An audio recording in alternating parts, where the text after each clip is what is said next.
xưa ấy tổn thương mang mang yêu phiền. Khi tôi về nơi xưa ấy đắng cay khô đau xót cùng tôi. Khi tôi về nơi xưa ấy gót chân một đã bao ngày, tôi bao lần mang cây đắng chân trên hồng từ giá xưa. Ôi không còn lương nữa tháng năm giờ đã khuất xa rồi. Tôi vui về ngày bên Chúa xóa tan bên nhớ của tôi. Bao nhiêu lần tôi vui thoáng ngước lên nhìn vẫn Chúa loài. Tôi hy vọng cha nhân ái thoáng vui nhìn đôi mắt tôi. Người Chúa gọi là tình yêu tuyệt vời. Giêsu đấng mang bao tội của thế nhân. Lòng ta vì Chúa ấy cũng cao bình an.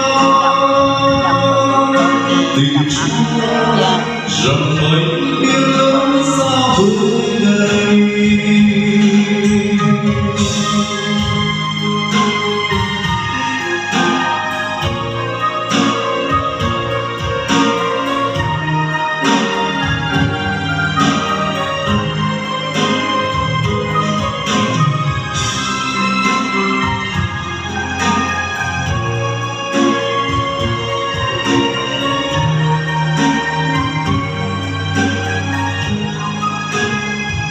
Giêsu là nguồn sự sống, nước trong rừng tươi mát tâm hồn. Ai đã lầm mà về bỏ giữa những tôi tâm nơi dừng chân. Mong quay về ngày bên Chúa, nao nương lòng những bóng hy vọng. Đây không còn chỉ lo lắng, nghi nghiêng hồn bên suốt nhiều.